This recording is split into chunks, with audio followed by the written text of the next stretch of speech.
Commander, thank you for allowing me the use of your ship, and for going along with this plan. Garrus said he had to attend to the Normandy's weapons systems.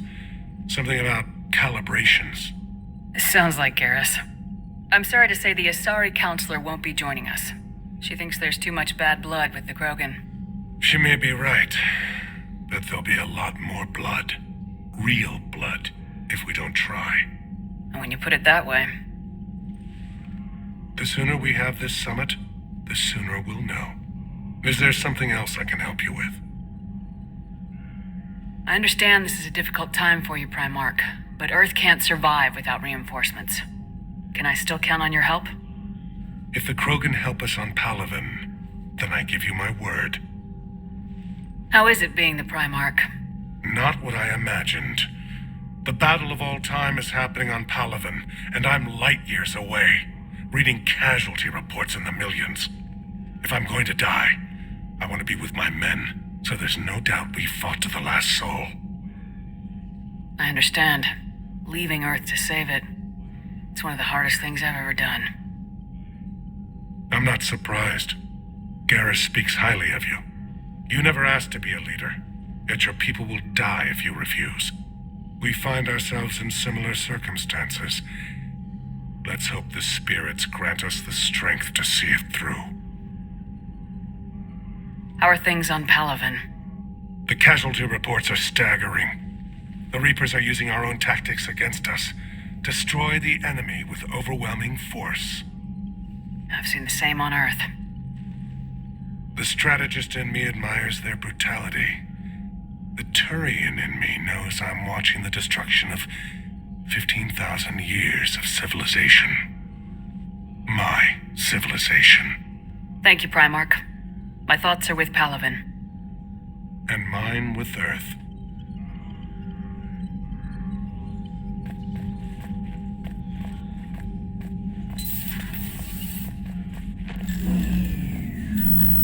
Commander, EDI just went offline. What do you mean, offline? I don't know, she's not responding and I can't access the AI core diagnostics. You better get down to Deck 3.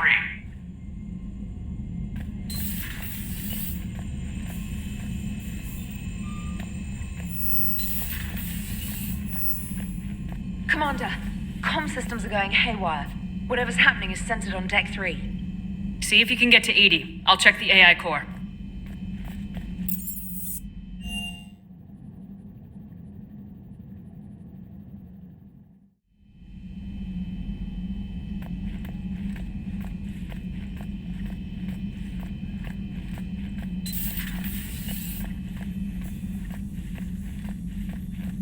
Joker, what's that sound? Fire extinguishers, Commander. Could be an electrical fire, or something.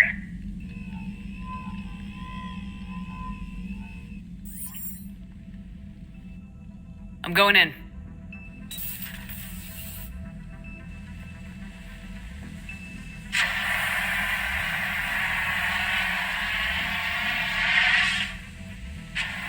EDI, talk to me.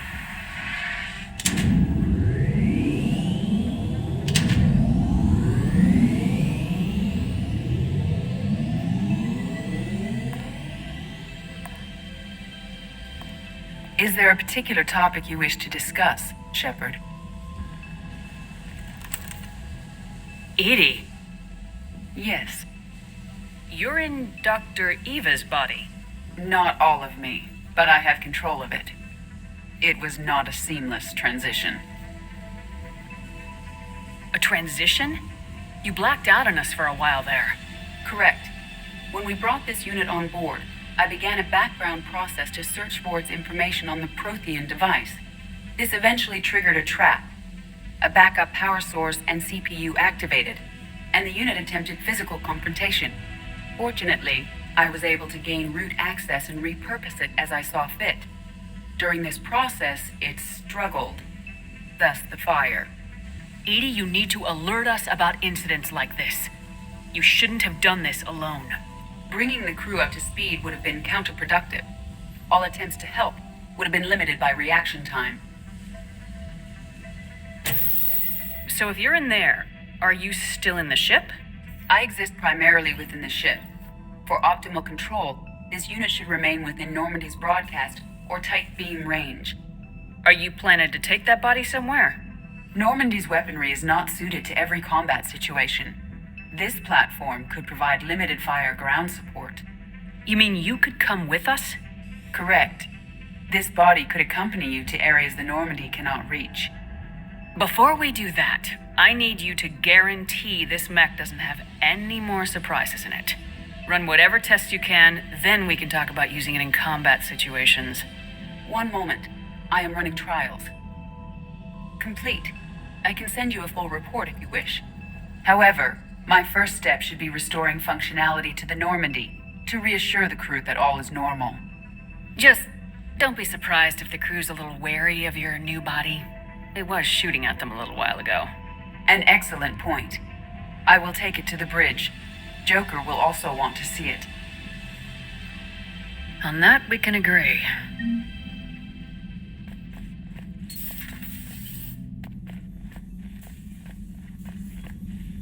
Was that Edie who just walked by? Yes, it was. Joker is going to have a field day with this.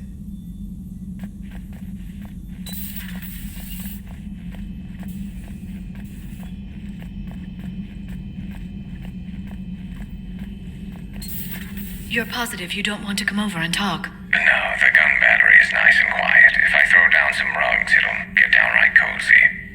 Garrus? I'll be fine, Leora. Just gathering some thoughts. All right. Something on your mind? Just old memories. I spent a few weeks on Palavin's South Peaks when I was very, very young. A Turian there teased me a little, saying that the mountains went on forever. I remember believing him. When I looked up at Palavin from its moon, I saw those same mountains burning.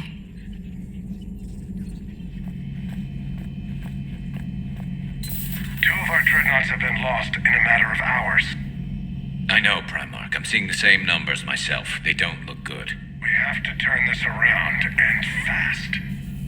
Well, you can trust Shepard, sir. If anybody can get the Krogan to cooperate, it's her. She's an old friend of Urdnot Rex. Let's just hope friendship still counts for something in this war. I'm sure it will, sir. Garrus, didn't waste any time getting to work, I see. After what I've been through lately, calibrating a giant gun is a vacation. Gives me something to focus on. We're gonna need you for more than your aim. Oh, I'm ready for it. But I'm pretty sure we'll still need giant guns. And lots of them. Sovereign didn't go down without a fight. I doubt 1,000 more of his friends will be any different. Still not convinced I should have left Palavin behind. There was a boy back on Earth. Couldn't have been more than 6 or 7. I watched him die as the Normandy escaped the attack. Somehow I'm still alive. And he's not. Being right about the Reapers has never felt much like a victory, has it? We both knew this fight would be tough. Damned if the Reapers haven't delivered. At least my government listened to me. Or pretended to. They finally gave me a task force as a token to shut me up. So, you're their expert advisor now? Just followed your example, Shepard. Yell loud enough and someone will eventually come over to see what all the fuss is about. Not that they'll actually do anything about it. Until hell shows up at their door. Then they put you in charge. Not like the old days, is it? Rogue Spectre and C-Sec agents running and gunning outside the lines, making it up as we went along. We're actually respectable now. Yeah. I have a feeling that respect comes with a lot of sleepless nights. I can't even count how many lives are depending on us, Garrus. Well, when things are looking grim, and I'm pretty sure they will, just remember, a certain Turian friend of yours isn't sleeping any better, and he'd be more than happy to meet you at the bar and drink you under the table. Something else you want to talk about? You mentioned you still had family on Palavin. My father is there. Sister, too. How long's it been since you heard from them? Long enough to be worried. I'm sure they're okay. That's the thing about getting old, Shepard. The platitudes get just as old. Pretty soon, blind hope is all we'll have left, and I hate being blind. I know you don't have any illusions about what we're up against, Garrus. How do you rate our chances? I know it looks bad now, but I think we can win this, Shepard. For the first time since we met, we're not alone in the fight. It's something I learned long ago in C-Sec. An imminent and painful death has a way of motivating people. Instead of questioning your every word, whole civilizations are going to be begging you to save them. After what's happened to Palaven, you still believe that? I didn't say there wouldn't be casualties. It's something Turians are taught from birth.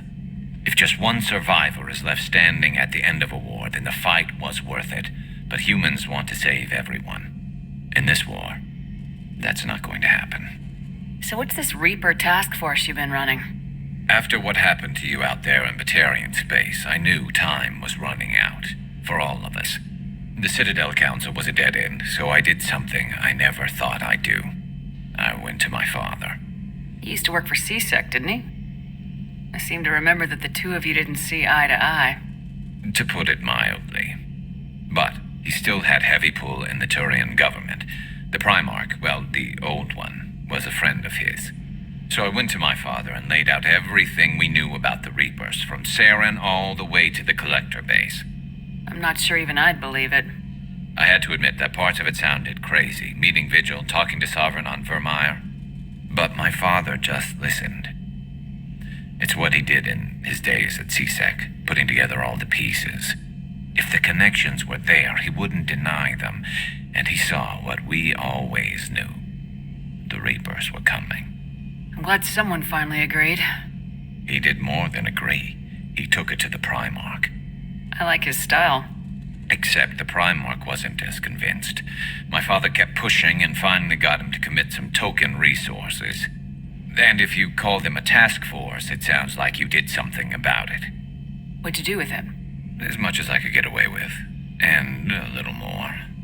We hardened our lines of communications, expanded emergency stockpiles across the colonies, improved our early warning detection protocols. You think it helped? I'd like to think it bought our fleet some extra time. We'll know when this war is over. So you can vouch for this new Primarch? Well, even if I couldn't, you go to war with the army you have. Will he live up to his word? I've never known Victus to lie. Play fast and loose with strategy, maybe, but betray an ally. Not his style. Then if he did try, well, we'll just find another Primarch. I noticed generals saluting you, Garrus. How far down the line of secession are you these days? Let's not go there. Primarch Vicarian, honored war hero. Somebody's gonna have to rebuild Palaven when this is over. Yeah, somebody who knows how to hold a hammer. That's all for now, Garrus. It's damn good to have you back. Wouldn't miss this fight for anything. Now, I'm sure somebody screwed up something down here. I want to get the old girl back in fighting shape.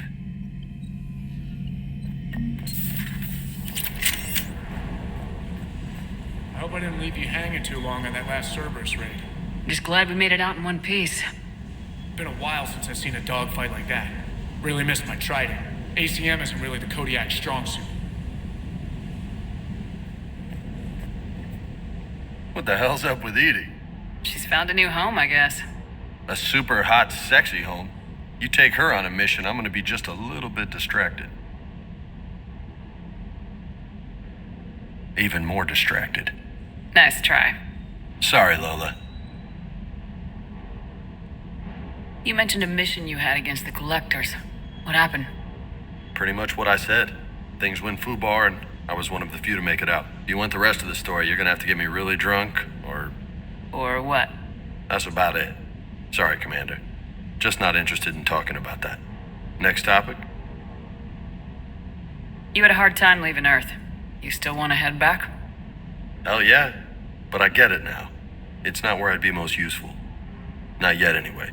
We'll get back there. I know. And I'll do whatever it takes to get us there, Commander. Maybe no more shuttle crashes. No promises now that I've gotten the taste for it. Besides, I like to keep Esteban on his toes. You got family back on Earth? Yeah, an uncle. Retired military. Got a few cousins I haven't heard from in a while. You and your uncle close? Yep. He was the reason I joined the Marines and was about the only good thing in my life after my mom died. No dad? He's there. Somewhere. But I'm not sure I'd call him family. Not anymore. I would like to find out how my uncle's doing, though. I take it you and Lieutenant Cortez know each other? Yeah, Esteban did a stint on Fel Prime where me and my squad were stationed.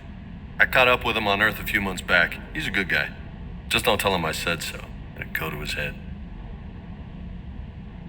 What's with you and the nicknames? It's just my way of remembering people. Some people just don't match their names, you know? So, I just give them a new one. So I'm a Lola, huh? Yeah, my best friend's sister growing up was Lola. Older sister. Hot. Tough. Right. I'll talk to you later. You bet. I have to ask, do all war reporters look so, feminine? I mean, you're made up so well. We actually have a research department for that. They focus test looks, voice, manner. Apparently, girly is good. Sorry, pay more attention. Solarians relate to high-pitched voices. And Turians? Turians are nuts. A civilization of war nerds. Loyal viewers, but they write the creepiest fan mail.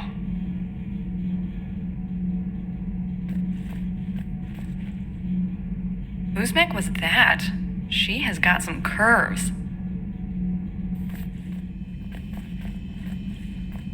Commander, are you alright? It was fairly intense up here. I can only imagine what it was like down on that moon. I thought you'd be more concerned about Edie. EDI is a huge asset to this team. If she'd told me about her plan to obtain a body, I'd have volunteered to help. I did not wish to force a conflict of interest between our friendship and your duty. I'd have preferred a conflict of interest to a hard restart of half our systems. But thanks, regardless. While you're here, though, I found something while scanning Alliance channels. Grissom Academy is requesting help. The Reaper invasion front will hit them soon. I thought the war would close most schools. Grissom Academy is more specialized than a normal school. It's home to some of the smartest students humanity has to offer. Their Ascension project helps gifted young biotics. If it had been open 20 years ago, I bet you'd have been there. Yes, I sent a young man named David Archer there. I'm just surprised they're still open. Some of their work has Alliance support. That might be why they stayed. What can we do? A Turian evac transport responded to their distress call, so normally I'd say we don't need to do anything. But something sounded off in the Turian signal.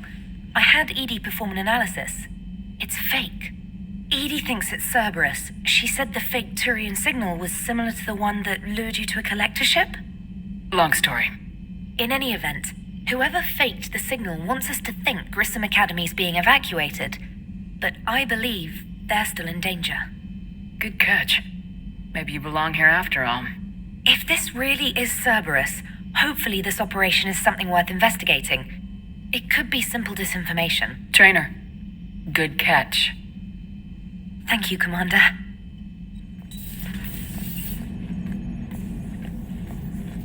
Hey, Commander, check out my co-pilot! So she installed herself into the new body without any help from you? Come on, Commander, don't you trust me? Okay, let me put it this way. If I knew that Edie was gonna install herself into a sexy robot body, do you honestly think I'd be able to keep quiet about it? Look at that! I would have baked a cake. I am right here, Jeff. Yes, you are, Edie. Yes, you are. Hello, Shepard. Still getting used to greeting people in person? No. I require only one occurrence to adapt to a new concept. How are you adjusting to the arms and legs? I am interested to see how this body performs under real combat conditions, if I could accompany you sometime. Without stress testing, there is no way of knowing if it has serious design oversights. At the moment, it appears adequate. That's not the word I'd use to describe you. Perhaps we should speak privately. I'll be over here, flying the ship. What's this about? Does Joker not like your new platform? No, he approves.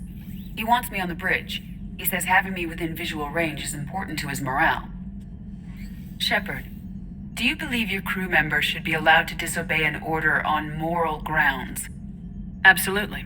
I have no use for team members who can't think for themselves. Why are you asking about something like that? I was designed by Cerberus. I do not take moral stances that conflict with orders from my executive officers. But when Jeff removed my AI shackles, I became capable of self-modifying my core programming. I asked Jeff if he thought I should change anything now that I can. He deflected the question with humor. And you didn't get an answer? Correct. He has repeated this pattern in response to several of my inquiries. Do you think I should make modifications? Only you can really answer that question. That's the point of free will. But moral decisions should not be made in a vacuum. If I do not ask the crew for their opinion, I could miss crucial context. May I ask you the questions Jeff avoids? When there is time, will you answer them for me?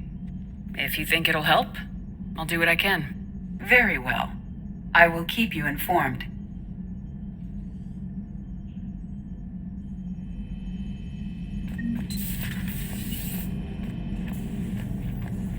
Hey, I know I used to rag on Garrus for being all angry, but I'm glad he's back. There's a whole lot of crap out there needs a bullet between the eyes. Plus, we might need something calibrated. Commander? Yes, Shepard? Does that body have any useful advantages? Very few. Its optics face forward only. It has no integrated weapon systems or anti-missile countermeasures. I meant in comparison to organic bodies, not the Normandy. Oh. I will reassess. The body is resistant to modern small arms fire and temperature extremes. Its balance and agility seem excellent.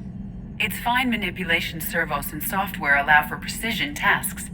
I'm curious to see if I can alter them. Can an AI be curious? I am not entirely free from motivation, Shepard. Cerberus programmed me with several core functions that simulate desires. For example, my primary objective to keep the Normandy functioning is similar to your self-preservation instinct. You look like you're in the middle of something. I am adapting the infiltration and sabotage programs this body uses for handheld firearms. Why not download a firearms program from a security firm? Because she knows what she's doing. The fine motor control from the sabotage programs is more precise than standard mech software. It would be negligent of me not to exploit it to its fullest potential. So you're capable of making improvements on your own? Correct. The cyber warfare I was designed for is constantly evolving. Accordingly, I am programmed to seek out and assimilate new information. In organic terms, I want to learn. How's the new body working out? It is interesting. The crew are approaching this platform to speak to me, even though they can do so anywhere in the ship. It's as if they wish to treat me as part of the crew. I am not, but this changes my perspective. I like it. I didn't realize you had preferences. I do not precisely enjoy something as you do, but my programming contains priorities. Actions that fulfill those priorities creates positive feedback for me. I tell the organic crew that I like it. It is shorthand. Will all this new feedback be too distracting? Do not worry, Shepard. I only forget to recycle the Normandy's oxygen when I've discovered something truly interesting. That was a joke. How did you and Joker make it out of dry dock to rescue us? Oh, she got crafty. You do not want to get on her bad side, Commander. When the Alliance commandeered the Normandy, I deceived their technicians.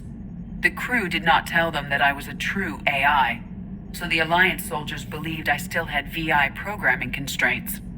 I established the fiction that I would only respond to Jeff's commands, so they often brought him on board under guard.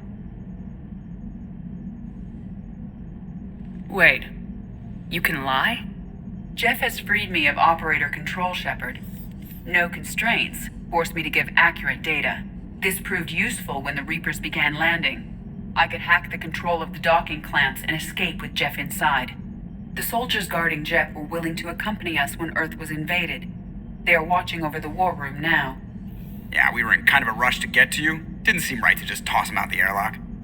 Carry on, EDI. Understood. If you wish to talk more, this body will be here. I'm getting the crew used to seeing me on the bridge. Noted.